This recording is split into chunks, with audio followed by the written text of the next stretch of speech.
It's now exactly 30 years ago that in my hometown, Berlin, the wall crumbled.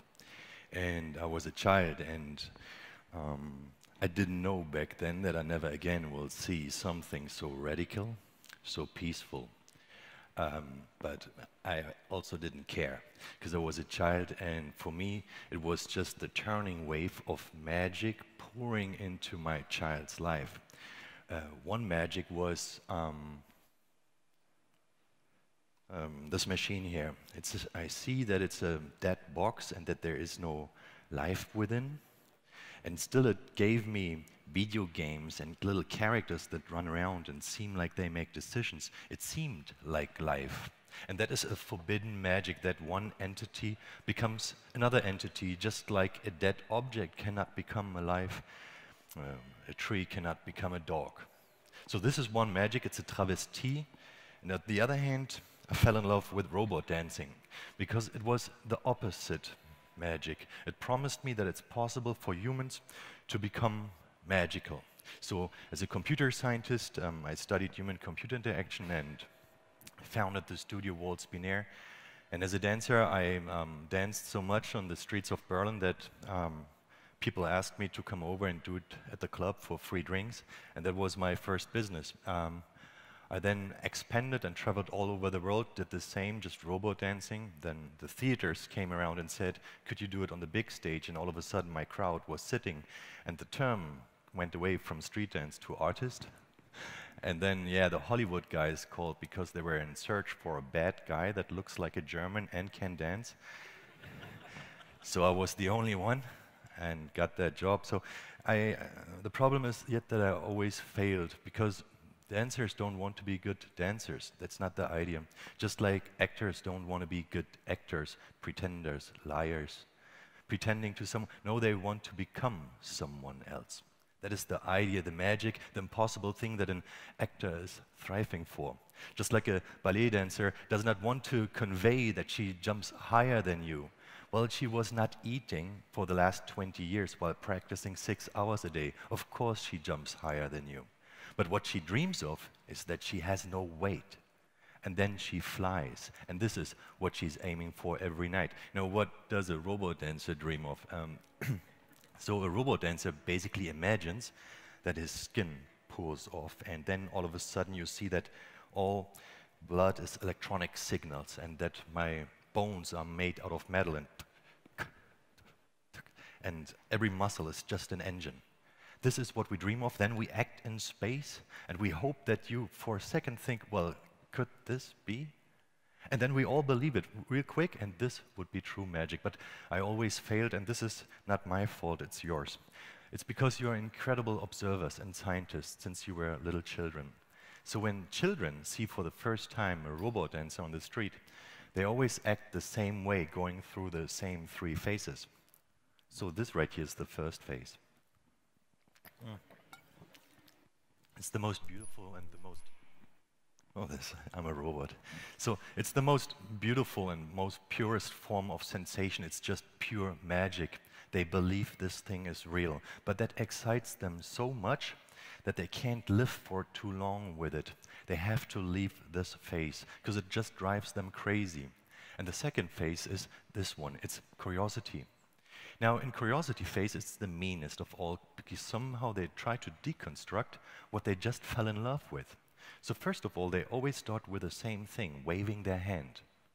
Now, they don't know anything about robot dancing, but these hands take you your whole life to get this under control. But your eyes are incredibly difficult because they always catch focus to something. To stare is incredibly difficult, but they feel this, as if those scientists smell it, that there is the problem. So they wave their hand, not looking at your hands or at your legs or your upper body or your breathing. They just look at your eyes, waiting for it. And if they fail, they have to go to the second phase even more. They start to touch your leg. And then they still continue looking in your face, waiting for your eyes to breathe in, or even worse, for your eyes to flinch. Now, when they see this, they know that they have been tricked and fooled, and that this magic is not real. You're just another adult pretending that he's magical for money. And that is the moment they walk away. And when they walk away, I call this the road of depression. Then there is no turning back because they just deconstructed the idea of this magic. But you don't need to feel bad for them because this walking away is, again, a circle. Because it is immanent to us as humans forever to just go through the act of believing in magic and whatever it is. So they walk from the robot dancer to Santa Claus. They look closer. They see that there's a correlation between Daddy never being around when Santa Claus is around, and they know that this is the same person. Then they have their first kiss, and that feels so magical that they believe that must be forever. They take a closer look, and very often it doesn't. So they continuously walk through those cycles of deconstructing the magic till they become you. And then they're adults, and then there's no magic left. But this is not really true, because no matter in which age you are, we have been walking through the woods of China to finally come to this valley right here. And no matter what you know about the world, that must have been the moment when you went down on your knees, cried and prayed and started to believe that this here is the place where only God paints. That is the only explanation for this beauty. But we took a closer look again with our curiosity and found out that it's just minerals interacting with each other. And that is the reason why we went down this road of depression and why today we don't pray at those places anymore. We take selfies. And that is a very different sensation. Now, what is the last magic left, that last God on planet Earth that we can't reconstruct, can't explain? It might be you. Well, this is very biased because obviously this is a human conference and we didn't came to the conclusion that dolphins are spectacular. We came to the conclusion that you are spectacular. But it's true somehow because this conscious monster of 86 billion neurons interacting with each other is truly magical, and we can find this out while investigating it, how incredible this is. Now, today I tried to do exactly this at my studio, Waltz Binaire. We try to investigate if machines can be creative, if they can think about themselves, if they can develop conscious decisions. Now, why do I do this? And I would like to sum this up with my philosophy as followed. Imagine we humans, I believe, we become more and more mechanical and digital. And on the other hand, we have digital entities and they become more and more human. They make today art, they sing, they're creative. And if we lay them on top of each other in a creative process, we don't see anymore what we just copied, what we simulated, how we made the machine the human. What we see right now, way more clear, is what stands out. The thing that we were not able to copy are the things that make the machine, and the human, the human. I do believe it was always about this, that we computer scientists built little Pinocchios just to laugh at them when they fail, just to find out this last thing that they can't do, because that would make us eternally magical. Now, today, it is our common belief that those three things here are what makes us magical. We believe this cannot be calculated. It can't be built in a mechanical machine. We believe this is the fundament of our true magic. It is that we are able to think about ourselves and reflect. And as we do this and know about ourselves, we generate a choice from within our choice. And when others observe our choices and we deviate from the expected, we call this creative. So this is where we have the creation, the idea that we are die Schöpfer, that we build from within. Now, today I would like to take a closer look if all those persist and with our curiosity, and then walk you down towards the road of depression because it might not persist, just in order to find true sustainable magic. Now, the first one is the self, and we only stumbled into this research while we saw this algorithm here. Now, this is just an algorithm that puts 2 million pixels into one sentence. Now, you'd be like very impressed right now because it looks like object detection, but this is a complete misunderstanding of what this epical evolutionary step actually means. Now, this is 2 million pixels reconstructed to, let's say, 40 little letters that you today go home and say about this talk. Well, I saw a robot dancer speaking about ethics and AI. This is an incredible skill. You just record terabytes of images from me, everywhere noise and sound, and you just compress it into the most powerful zip container that exists there. And those little chunks you use to tweet them, give them others, write them down, it's the most powerful compression to the core of intelligence that we know. The act of pressing intelligence together, making it smaller, knowledge smaller, this is the act of intelligence, and all of a sudden they do it too. And we thought, well, this is crazy. Now that this machine understands what it sees, what could we show it to that? What could we show to that machine? And that was for a half year the research question at our studio. And then we thought we had the wrong question. What do we humans always look at? Yet we can never compress it. Yet we can never say it in one sentence. Or let's increase the dramatics of this question, saying, what is it that you see all the time, that you record all the time, that you know best of, and yet you would refuse to compress it? It is yourself. You know the most about yourself. You record data every time. You know how it visually looks better than anyone else, probably. And yet you don't know actually what that sensation is. And then we thought, let's rebuild this. We just ordered a motherboard, which we consider the first naked body that is able to perform the act of thinking, and gave it a camera to the world so it can speak about its environment. But unfortunately, it's continuously standing in front of a mirror. So the only thing that this machine will forever investigate is itself. Now, on the back of this installation, we have a screen. And on the screen, we can follow where the machine is currently looking at and who he thinks he is, or what he thinks he's looking at. Now, this is our behavioral test, and in my belief, a proof of mechanical consciousness just built with a mirror. Well, what does consciousness in general mean, and why do I believe this is so important? Well, it is about 50 to 100,000 years ago, and I can make this up now, this story, because no one knows. So I might be a little creative now. Someone must have came up with the idea, oh, I exist, there I am. Now, only after this moment, he could have came up with the idea, I don't like this. So I design my environment so I like it more. I can't do it all by myself, so I have to speak to others. Who? Other eyes. Now, I cannot say everything that went on my neural network, so I start to sing and dance. And I do know that I exist, but I don't know why I exist. So I invented another I, another existence, to ask, why am I here? All beauty came from this one moment, and all drama. The drama is that we're noticeably more interested in finding out who I am, not necessarily who the others are.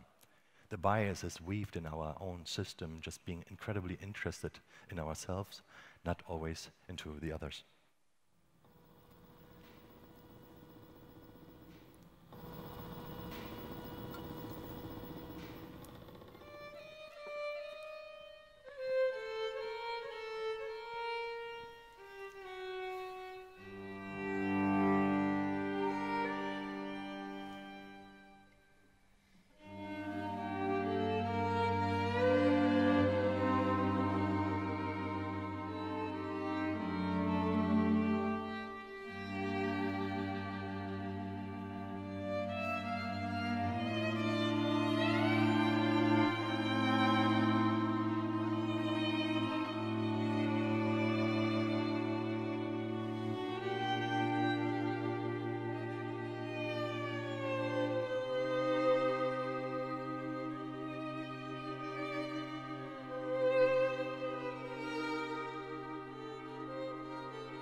Now, if thank you. Thank you. I did some bad pieces in the last 20 years and some good pieces. I know I will never make a better piece than this one. And this is okay for me, but it has a problem. It's ultra bubble. It's for academics. It's those that think about consciousness and machines, and this is actually not what I wanted. I didn't want to hang out with my intellectual friends and think about who I am. I thought I make a question that is aggressive.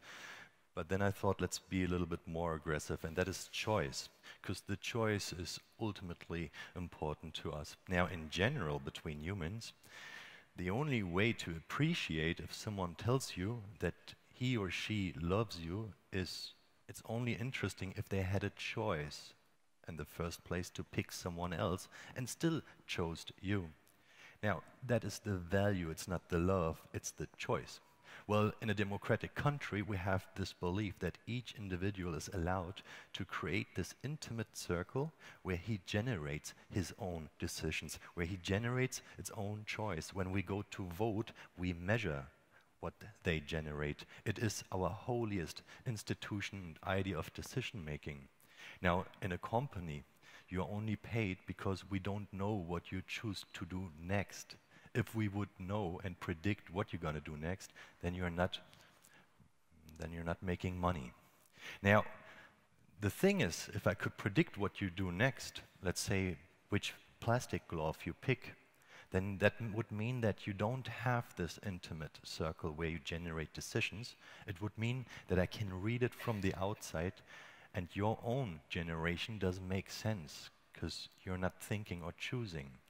Well, I cannot predict what plastic glove is your favorite, but that can have two reasons. First of all, yes, you have this intimate circle where you generate decisions and no one can access it.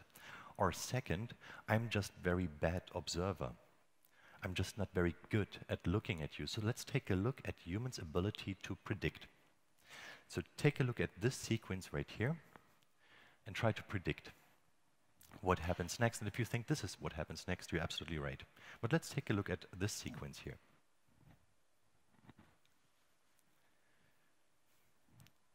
Now, I know this feels trivial, but could you please, for this experiment, raise your hand if you believe that this is what happens next? Right? This is roughly, let's say 100%, because some people are just tired, I believe. But take a look at this right here and try to predict.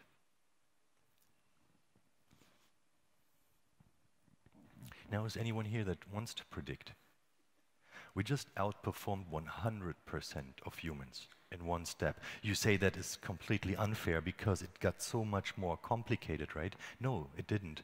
I know it because I wrote all 3 codes, and they're all that long. The circle was just hidden with a left and right play. After this, I gave you a clock and you were able to predict it, and then I pushed and kicked a little against the clock and all of you were gone. That's the same level of complexity, just not for you. We didn't left the space of predictability, we left your space. Now, what about those little machines? By the way, that's the right answer.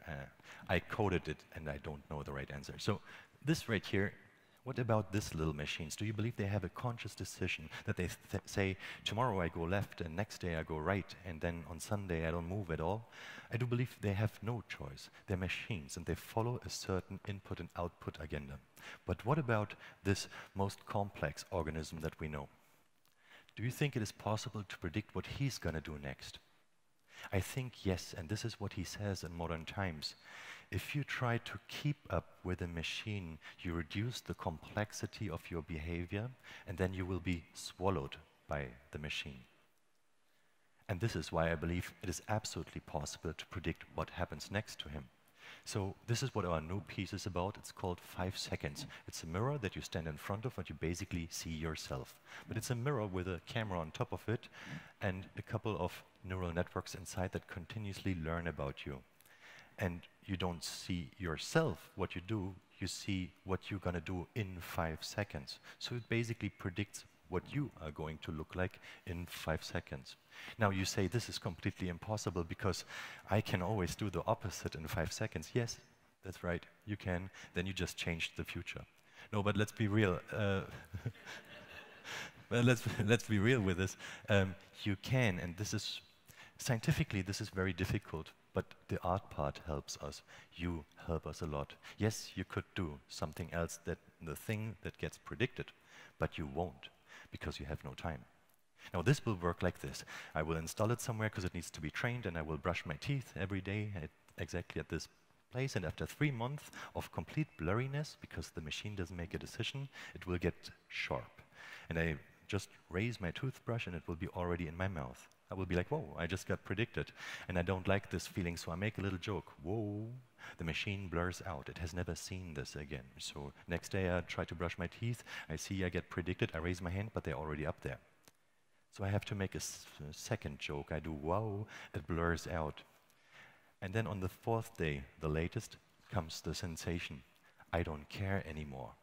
I stand in front of this mirror, I see brushing my teeth, I'll get my phone out, calling some friends, calling Wolfgang, shouldn't you write an article about it?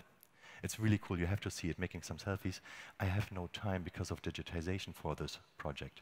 And this is where it outperforms me, because it will continue without any intention to read what I'm going to do next, and I will start to live in front of a mirror that tells me that I never had a choice.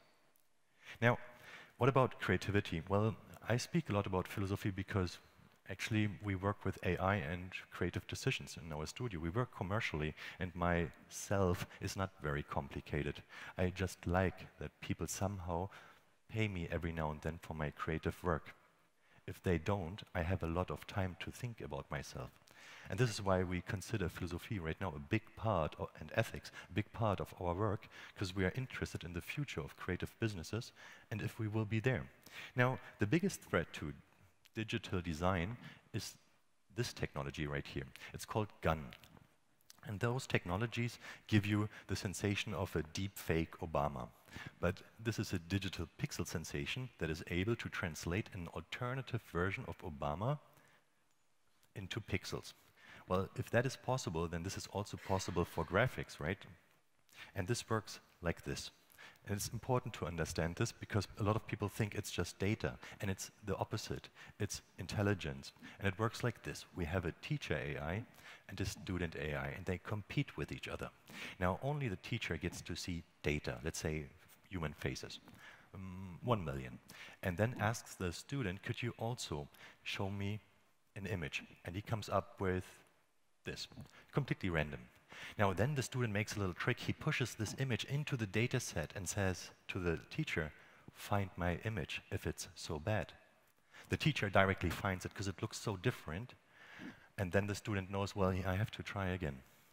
But then after millions of times of trying, he comes up with something like this, and the teacher needs longer to find this image because it somehow looks closer. And that is the moment when the student knows in which direction to walk deeper. That is the idea of deep learning. And then he comes up with something like this, and the teacher becomes a victim to fake news. The AI gets outperformed by an AI. Now, here comes the true sensation. We take away the teacher and the data and ask the student, could you please think about what you have learned without ever seeing one face of a human? This is what it learned. That means none of those faces were ever alive. None of them were ever shot. The question, if the machine can be creative, well, each of those humans were just thought of. Because this student has never seen human faces. The teacher carried them. Now, what does that mean? Well, that means that each of you are already in there. It's only 300 megabyte. Remember when I told you intelligence is so much smaller? The knowledge about every human being that ever lived and that will ever live, all your children, are already in those 300 megabytes. Now, what does that mean for the creative business? This is the fashion industry in 2019.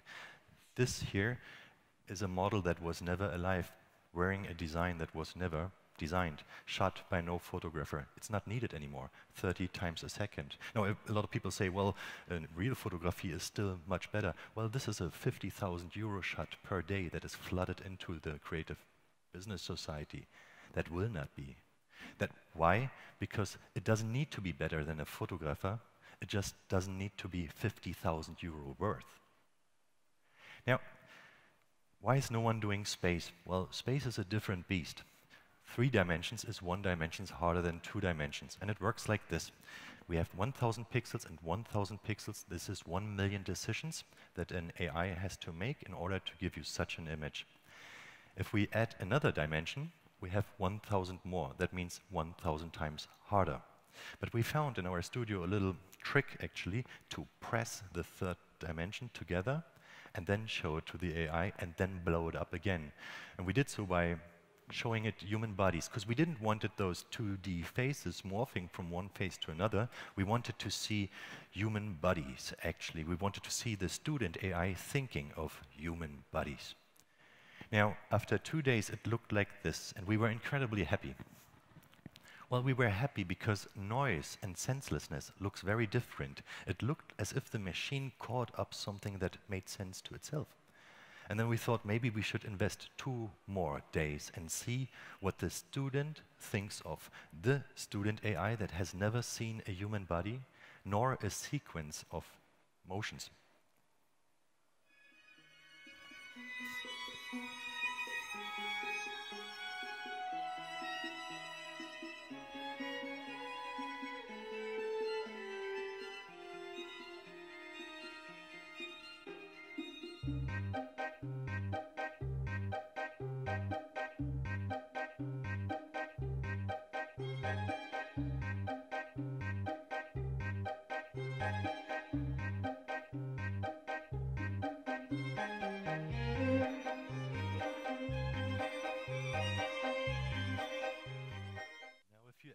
If you ever meet a dentist and you tell them that AI just outperformed a lawyer, they're always going to be like, whew, thank God, it's not me.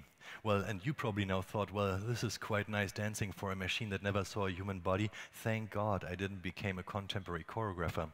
And we knew this sensation since a couple of years, so we thought, could we also reinvent the most expensive design product of the 20th century and reconstruct it 30 times a second to make sure what kind of impact that actually has on our industry.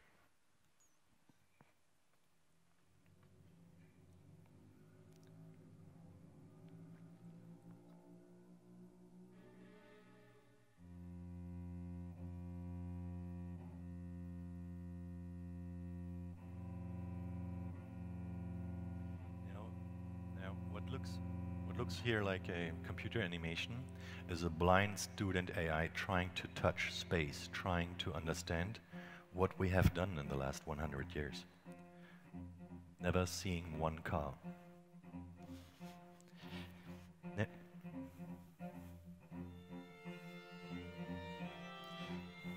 Now, I'm not sure if this in general makes the machine creative, because creativity in humans show in different ways.